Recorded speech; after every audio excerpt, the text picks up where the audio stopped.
এটা চাওক কিমান এটা প্ৰকাণ্ড গাঁত, যিটো গাঁতৰ দ্বাৰা হয়তো এইটো এটা ৰাস্তা, এইটো এটা ৰাস্তাত যেতিয়া মানুহ অহা যোৱা কৰিব তেনে অৱস্থাত হয় এই বাইক এক্সিডেণ্ট হ'ব পাৰে, গাড়ী এক্সিডেণ্ট হ'ব পাৰে এই গাঁতৰ ফলত। এইটো আজি মুখ্যমন্ত্ৰী মহোদয়ে তেওঁ যেতিয়া এই ৰঙানদীৰ মাথাউৰি ছিগিছিল তেতিয়া তেওঁ কৈছিলে যে এই ৰাস্তাবোৰ, এই ৰাস্তাটো বা এই মাথাউৰিটো ওপৰত পকীকৰণ কৰি দিয়া হ'ব বুলি, কিন্তু আজিলৈকে তেওঁ কৰি দিয়া দেখা নগ'ল, বৰঞ্চ তেওঁ মুখেৰে ফুলজাৰি মাৰি থৈ গুচি গ'ল।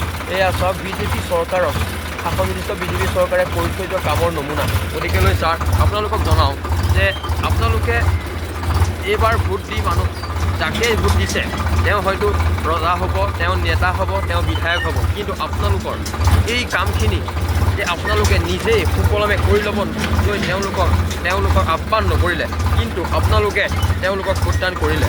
গতিকেলৈ ৰাইজ আপোনালোকক অনুৰোধ কৰোঁ আগন্তুক যাতে এই গাঁতবিলাক বা এই ৰাস্তা পদূলিৰ কাৰণে ভাল হ'বৰ কাৰণে আপোনালোকে এজন সবল ব্যক্তিক চাই ভোটদান কৰিবলৈ আশা কৰিলোঁ। বৰ্তমান এতিয়া যি দি গ'ল আজি তেওঁ 26ৰ ইলেকশ্যন হৈ গ'ল, অৰ্থাৎ তেওঁলোকে পাই গ'ল 5 বছৰ খাবৰ কাৰণে। গতিকে নেক্সট 5 বছৰৰ কাৰণে যাতে আপোনালোকে চিন্তা কৰে।